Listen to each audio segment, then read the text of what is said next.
It's one of the biggest cities in the world, and it can also claim to have the most graffiti on its buildings than anywhere else on Earth. The most recent craze is to mark buildings with what is called pixação, a form of Gothic lettering. As Stephen Gibbs reports, artists go to extraordinary and illegal lengths to leave their images in the most visible places. It's 3 in the morning in São Paulo. For a few brief hours, this vast city sleeps. But for some, it's time to lay claim to a building.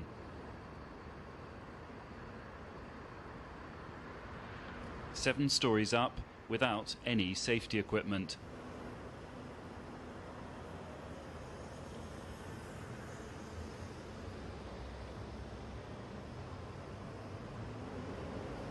The wire on the right is a television cable.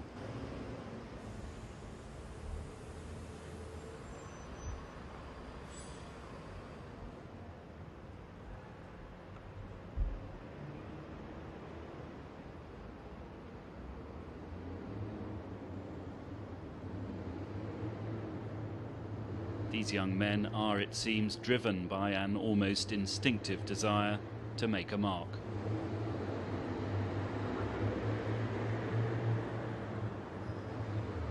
It's called pixação, a strange hieroglyphic graffiti.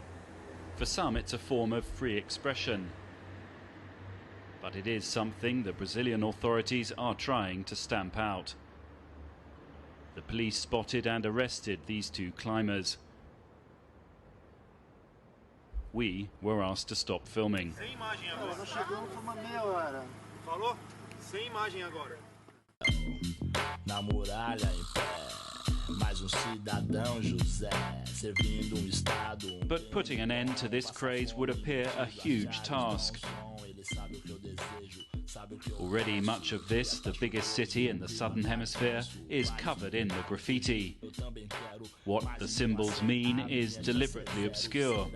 Sometimes they're little more than a signature, a declaration that someone has reached an apparently impossible place.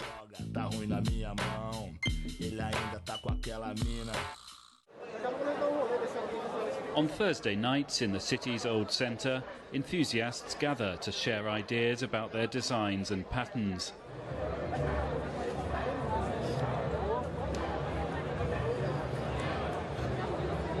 This craze has its obsessive side. Dejan Krypta has been a pixador for the last 16 years. É difícil a gente definir o que é uma pixação, se é uma manifestação artística ou um protesto. Acho que é um misto de várias coisas, mas o lado mais forte é o lado da liberdade de expressão. There is a political side to this. These young men see themselves as the voice of those that haven't benefited from Brazil's current economic prosperity. For them, this city, with its grand buildings, is itself hostile to those that aren't rich. And this, they say, is their revenge.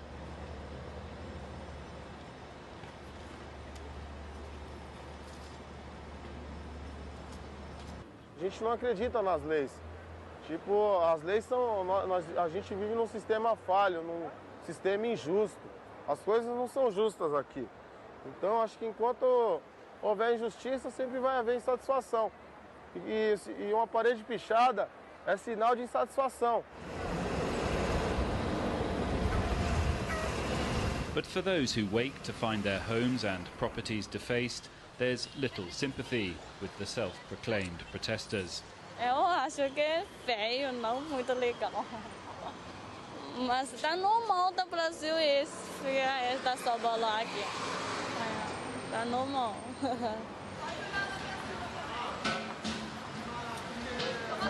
Não fica bem, né?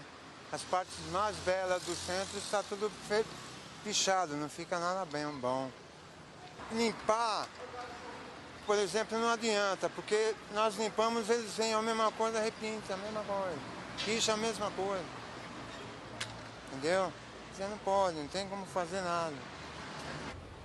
One of the problems the Brazilian authorities have in stopping this phenomenon is that this is a country which has long celebrated urban art. Now the city's old-style graffiti is itself being defaced by a new generation of rebels. Chivitz is one of São Paulo's best-known graffiti artists of the traditional style. Nós, artistas de rua, a gente respeita